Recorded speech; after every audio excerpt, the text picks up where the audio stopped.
C'est presque de l'info, c'est vrai qu'on rit déjà. C'est la revue presque de Nicolas Comte. Et ils sont encore dans le studio, Audrey Crespo-Mara et son invité Laurent Wauquiez. Laurent Wauquiez, vous avez été pris en flagrant délit de mensonge. Vous avez déclaré n'avoir jamais porté de gilet jaune et des photos sont sorties de vous prises le 24 novembre avec un gilet jaune. Qu'est-ce que vous répondez à cela, Laurent Wauquiez? Madame Crespo-Mara, c'est ça votre question? Elle est bien la voix. Elle est bien. Est-ce que c'est ça votre question? Je vais répondre à votre question, mais permettez-moi avant de souligner le caractère totalement décalé de votre question. Le pays est au bord de l'explosion et vous me posez une question vestimentaire. J'ai fait l'effort de mentir avec la plus grande clarté, avec la plus grande transparence. Et vous, vous êtes choqués. Alors écoute-moi bien, je ne vais pas me dérober, je répondrai à votre question. J'avais une super excuse. J'étais bloqué à un rond-point. Je devais aller chercher une baguette tradie. J'étais bloqué par un groupe de gilets jaunes. Ils m'ont menacé physiquement. Ils étaient deux, j'ai baissé mon froc et j'ai enfilé le gilet jaune. Et je vous ne permettrai pas, Madame Crespo-Mara, de caricaturer mes amis gilets jaunes parce qu'ils vont voter pour moi. Vous savez, mais est-ce que vous allez demander la démission d'Édouard Philippe? Prenez garde. Oui. Prenez garde. Madame Crespo-Mara, tout sera votre faute avec vos questions à la con. Je ne suis pas là pour faire de la récupération politique. Il ne s'agit pas d'une question de personne, de telle ou telle. Il s'agit de moi.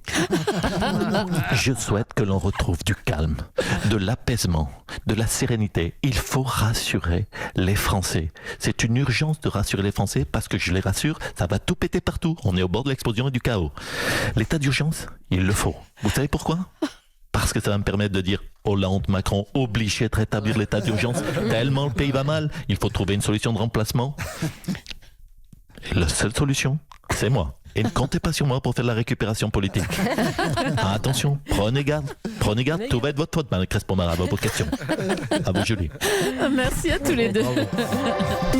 Et on va revenir sur le titre principal de l'actualité avec vous, Nikos. Oui, bravo, vraiment, je trouve cette prestation formidable.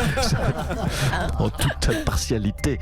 Le titre principal de l'actualité, chers auditeurs, c'est bien sûr l'annulation pure et simple. Oui, l'annulation des taxes écologiques sur le carburant. On a entendu François de Rugy l'annoncer hier, le ministre de la Transition écologique. Voilà, François de Rugy a fait sa première annonce depuis sa nomination, enfin, oui. Donc voilà, ça suffit. Ça suffit maintenant, les mauvaises langues qui disent oui, François de Rugy ne sert à rien, ou non, il sert à quelque chose, il a fait des annonces. Bon, il a annoncé la mesure la moins écologique du quinquennat, mais il a fait une annonce. En tout cas, pour les amateurs de culture, vous savez qu'il y a une exposition Michael Jackson au Grand Palais. Oui, alors? Eh bien, n'y allez pas, ça sert à rien. Le plus beau moonwalk qu'il est à mettre à l'actif de François de Rugy. Oui, c'est ça de la marche arrière stylée. Allez, François. Des illustrations en plus. Allez, de Rugy. Ah oui, on voit bien François de Rugy là. Oui, oh, il le fait bien le moonwalk. Hein. Yes. Allez, merci Nikos.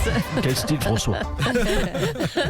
Emmanuel Macron ne rétablira pas l'ISF. Pourtant, le gouvernement avait infléchi sa position sur l'impôt sur la fortune afin de calmer la colère des Gilets jaunes. Marlène Schiappa s'était déclarée favorable à son rétablissement, par exemple. Patrick Balkany, bonjour. Oui, bonjour Madame Julie, bonjour Monsieur Aliagas. Bonjour Monsieur Balkany. Écoutez, je comprends toujours pas bien pourquoi vous m'avez invité. Eh bien, bon, pour avoir une réaction, comment vous vivriez le rétablissement de l'ISF, vous? L'ISF, mais comment voulez-vous?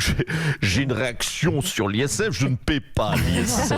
Oh bah tiens, oui, c'est vrai. Ah, écoutez, je vous prends témoin dans le studio, je ne l'ai jamais payé en 40 ans. Vous savez, nous les gilets jaunes, on a déjà du mal à payer le plein de la voiture, alors vous imaginez. C'est vrai que votre femme Isabelle a soutenu les gilets jaunes sur Twitter. Hein. Mais oui, ce matin encore, on regardait le prix à la pompe pour le jet prix, pour la 4L. Et les prix, c'est vrai, je comprends, les prix sont indécents. Emmanuel Macron lui a déclaré qu'il n'allait pas détricoter ceux qui avaient été faits pendant 18 mois. Voilà. Ah bon, écoutez, à la bonne heure, alors du coup, je vais continuer à pas le payer, l'ISF, mais légalement alors. Merci Patrick Balkany. J'aime bien être dans les clous. Oui, vous avez raison de rire. Hein. On va recevoir maintenant Bruno Le Maire. Vous êtes ministre de l'économie. Pourquoi le gouvernement a-t-il tergiversé hier sur l'impôt sur la fortune? Vous étiez prêt à reculer, vous, hein? Écoutez, sur ce point, il n'y a pas de débat. Il y avait longtemps. Nous n'avons pas voulu, nous n'avons pas souhaité reculer, car je pense que c'était un mauvais signal envoyé aux Français. Nous avons pensé donc à différer le caractère définitif de la temporalité d'application Oh là là. de la suppression prévue en y ajoutant la non-suspensivité de paramètres mineurs. Oh là là. Oui, en fait, pour être plus clair, nous voulions reculer. Et puis, le président Emmanuel Macron nous a tapé sur le bout des doigts avec une règle. Alors, les partisans de cette ligne jugent en effet absurde de répondre au ras-le-bol des impôts avec un nouvel impôt. Effectivement, Madame Julie, c'est une bonne analyse, mais en apportant une nuance tout de même, si vous le permettez. Oui. Et sur ce point, il n'y a pas de débat. Oh, bah oui, ça va. Il ne s'agit pas des mêmes personnes. Un riche ne va pas bloquer les ronds-points. Vous savez, un riche, je sais ce que c'est, ça ne va pas cramer l'Arc de Triomphe. Un riche, il y en a autour de cette table, je ne les nommerai pas. Un riche, ne baissez pas la tête. Un riche, ça a du goût. Ça ne se met pas à enfiler des gilets jaunes à bande réfléchissante pour crier des gros mots comme Macron enculé, par exemple. Oui, bah, c'est pour cette raison que certains membres du gouvernement restent partisans d'un rétablissement de l'ISF. Tout à fait, effectivement, et là-dessus, vous l'avez compris, il n'y a pas de débat. Oh là là. Nous avons- Décidément. Quelle est notre philosophie? Nous avons moins peur des gens qui restent chez eux et qui tapent du poing sur leur commode Louis XV plutôt que des gens qui sortent de chez eux et qui bloquent des ronds-points sur l'autoroute A15. Oui, c'est ça. Le 15 et le 15, ouais, d'accord. Vous avez Merci, remarqué, ça ouais, rime, bah, car je magnifique, ah ouais, prépare ouais. mes interventions. Bravo, bravo. Jusque tard dans la nuit Et tôt le matin, non? et tôt le matin. Ouais, c'est ça. Merci Bruno Le Maire. Le rétablissement de l'ISF est-il économiquement pertinent? On va demander son avis à notre chroniqueur économique Nicolas Barré. Nicolas, on est en ligne avec vous. Où est-ce que vous êtes en ce moment dans Paris? Oui, Julie, écoutez, je suis au volant de ma Twingo, je me dirige vers la rédaction des Échos. Votre Le journal, rétablissement de l'ISF, je le rappelle, est essentiellement symbolique, mais économiquement ne serait pas efficace. Alors, qu'est-ce qui... Alors, s'il vous attendez. plaît, stop. Oui, bonjour monsieur. Oui, monsieur. Oui, Pour oui. ça, on ne peut pas passer. Je dois aller aux Échos. Non, monsieur, excusez-moi, désolé, mais on bloque le rond-point, personne passe là. Personne Non, passe. monsieur, je comprends la colère des gilets jaunes. Laissez-moi passer parce que je dois aller à la rédaction des Échos pour faire un papier pour expliquer que le rétablissement de l'ISF serait inefficace. Non, ouais, attends, ouais, c'est bon, là, ferme ta gueule. là. Qu'est-ce que tu nous racontes là, le schtroumpf à lunettes là Ah, c'est très bien de rétablir l'ISF. Tu veux finir en ta boîte à gants, toi, ou quoi, toi Non mais monsieur, calmez-vous. Je vous encourage à lire les Échos ou même les pages saumon du Figaro. Mon cul, Je ne suis Figaro. pas sectaire. Parce que rétablir l'ISF ne rapporte rien du tout. À peine 3 milliards d'euros. C'est bien un sûr. symbole. Et Ouais, ça ferme ta gueule. 3 milliards, c'est rien du tout, monseigneur. Bah, tu veux finir enterré dans un bac de géranium sur un rond-point, toi Robert, viens.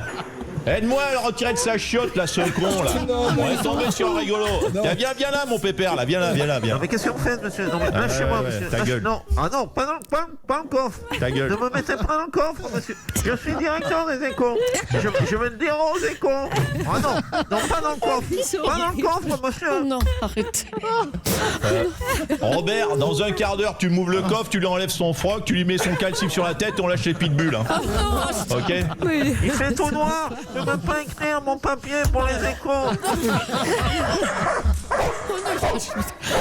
Nicolas, dites-nous où vous êtes. J'ai peur des chiens. Laissez-moi dans le coffre. On va arriver, Nicolas. Ils sont malades. Allez, bon courage, on arrive. On va aller le délivrer, hein, Nikos. Faut y aller absolument. Attendez.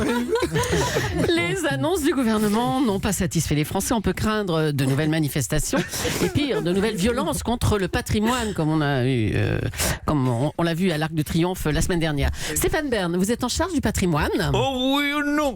Oh oui et non, ma pauvre. Oh non, je ne sais plus. Ma pauvre Julie, ne soyons pas naïfs, ça va forcément recommencer samedi. On va encore me saloper mon patrimoine. Du coup, Emmanuel Macron m'a proposé une idée. Ah, bah dites-nous, Stéphane, c'est quoi? C'est-à-dire, c'est un nouveau loto du patrimoine. Eh oui, mes chers amis. Oui, comme de toute façon, les casseurs vont revenir et qu'on n'y peut rien, nous allons tirer chaque semaine le nouveau monument qu'ils auront le droit d'incendier le samedi suivant. Alors, attention pour ce tirage. Allez. Une boule. Le monument qui sera cramé samedi sera... Oh non, le château de Versailles qui sera maravé par les casseurs. Oh, ça va coûter bonbon en rénovation. Bon, en même temps, ça aurait pu être pire, ça aurait pu être l'Élysée. Hein. Il est trop Merci fort. Stéphane. Il est trop Vraiment. fort. Et les auteurs aussi, Génial. Philippe Cavrivière, Laurent Vassillan, Arnaud Demanche. Arnaud Demanche, oui. Bravo. Bravo, Bravo, bravo les les amis. garçons. Nicolas Cantelot tous les matins à 8h40 sur Europe 1.